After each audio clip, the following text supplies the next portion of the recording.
Hey, this is the antisocial socialite back at it again. Thanks so much for tuning in. If you are new to the channel or you have not yet subscribed, what are you waiting for, darling? Hit that subscribe button, smash that notification bell, so when I get to running this mouth, baby, you are in the loop. You see the title, you know what time it is. The need to feed is killing black people. This is a quick one about how people who are unhappy often try to sabotage other people who are unhappy. Now, we know in the black community there is a humongous problem, no pun intended, with obesity. And one of the reasons why obesity is so prevalent in the black community is because we have an unhealthy relationship with food. I mean, obviously, you must be thinking, did you really need to state that? You know, the evidence is clear.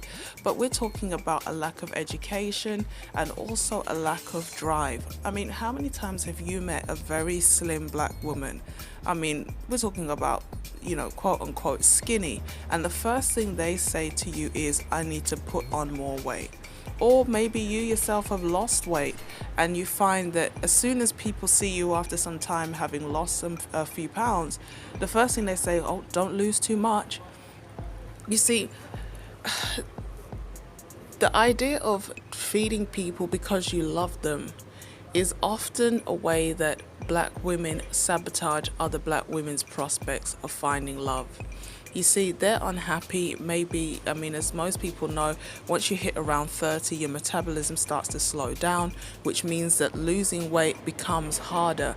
Now, you're already at a disadvantage as a woman compared to a man because estrogen is, you know, it contributes to the production of fat cells and fat storage. So the mere fact that you have female sex hormones is automatically going to increase the chances of you gaining weight. Okay, if you've had kids, you know, if you're over a certain age, it's all going to factor into your ability to shed those extra pounds compared to a man, you know, who has higher levels of testosterone. Testosterone is going to help a man shed those extra pounds a lot quicker. So it's not hard for people to gain weight, especially in the black community, because we have a diet that is centered so heavily around carbohydrates. A lot of bread, a lot of rice, a lot of yams. A lot of these things, they're not necessary for us to feel satisfied when we eat, but they're often cheap and they're a good way to bulk up a meal. And we know, you know, fats and sugars are tasty. That's what makes us eat them. If we didn't find them pleasurable to eat, then we wouldn't consume them to the level that we do. And the problem is this: when you have your carbohydrates and the blood sugar goes up, even though your body is not malnourished, when that blood sugar rapidly drops off, you start to feel hungry again.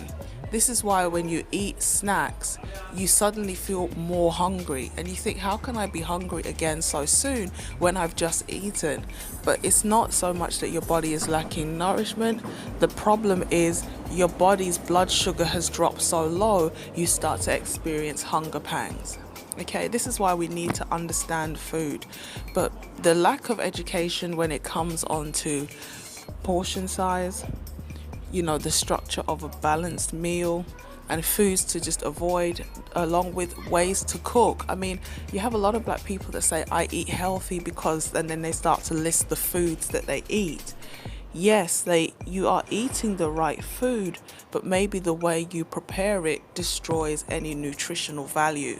So that's not really the point of this video, but I just want to put it out there because, you know, in a recent video I did say, you know, that I agreed with Kendall that black women need to keep their mouths shut a bit more, and one of the areas was in the kitchen because, and this is the point of the video, I literally had to say to somebody, I'm not going to let you kill me with food.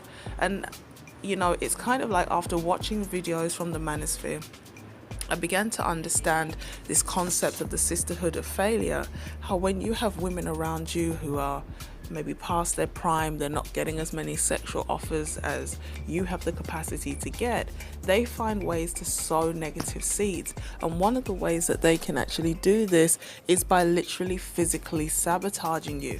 They can fill your head with doubts, they can play on your insecurities, but one of the things that they can actually do is just make you less desirable physically. And it's a painful thing to say, but when you have a mother who has beauty tips, but she doesn't tell you how to make the most of your looks, you have natural hair, but she doesn't teach you how to care for it, or she deliberately gives you man-sized portions with a heaped up plate of food. These are all ways that older women sabotage younger women, telling you to cut your hair or to have a certain attitude. It all plays a part in the sisterhood of failure.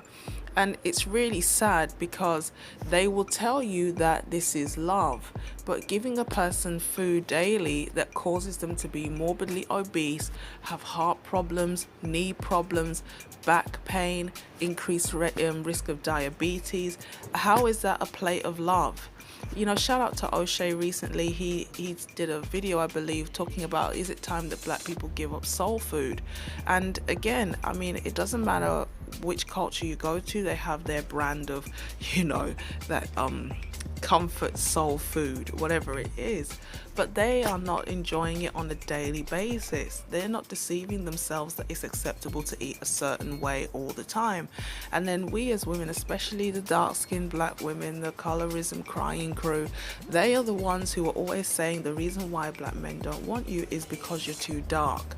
You see, the other aspect of this is the whole substitution mentality that a lot of black women have. They've got caught up in thinking about being strong, independent, education, and when it comes to the area of weight, a lot of them will substitute weave and nails, for getting a good dress size. There was a time when I was sitting at the bus stop, and this woman, she was actually a young girl.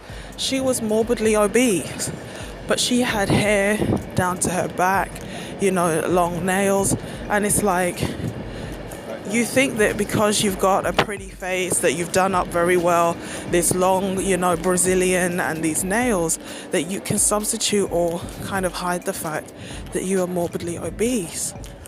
And it's like, brothers would prefer that you were more natural with a healthy weight than you have all these embellishments, but you are still, twice as big as you should be. We have the ability to control our attitude. We have the ability to control, the way we treat people. We have the ability to control our reproduction. And we also have the ability to control our weight. And sometimes it's other black women who then will go on to say, well, a man likes something to hold on to, or there's a lot of men who like heavier set women. They will actually sabotage young women who have all the options. You see, once you raise a child with poor eating habits and, on a poor diet, that often becomes the habit that they grow with, and it escalates as they get older. So whereas if you nip it in the bud in your youth, you actually could go on to changing your life around. Once you kind of get into this pattern of being overweight, it can become challenging to actually turn your physical life around. But this is something that women who are lonely and bitter, who haven't made it, they do not want. Not only is this a way for older women to sabotage younger women because they don't want them to find love, even for their sons, this can be a way of them trapping their children in the house. You see, as long as you're feeding that person, they always feel a need to keep coming back. They always look at you as a source of supply, and the mama's going to make you a plate that you like, and you think that this is love, but really they're making you a prisoner in your own body, and they're continually manipulating you through giving of food in order to make you constantly feel like you need them. And I talked in another video about the umbilical cord not being cut. You see, just this act of I love you but I feed you that's not love. Because we all know when you want to go and put on your clothes and you don't feel comfortable in your clothes, you're not proud of your body, you see other women who are more in shape getting picked before you, how is sabotaging someone's future success and their overall health, how is that love? So this is just a quick one. My friend prepared a plate of food for me yesterday, and I've told her so many times, I am offended by the portion of food that you put on this plate. And it's like the more I tell her is the bigger the plates become. And then she tries to make out like I am I'm being horrible for telling her the portion is too big. So then she will turn around and say, well, eat what you want and leave the rest. But you're putting me in a position to be tempted because you're giving me more food than I want to eat. And yes, it's an opportunity for me to exercise self-control. But at the same time, if I've already told you don't put these things on my plate or don't give me such a large portion, why do you still do it? You see, so things like this, when we talk about low self-esteem, low sense of self-worth, low self-control, and the other psychological issues that come with not being happy with your own body, we have to ask ourselves, is the need to feed really something that's an expression of love, or is it really an expression of sabotage? That's all I got for this one. Thanks so much for tuning in. Let me know what you think in the comments section. Like, share and subscribe, and I will catch you in the next one. Peace.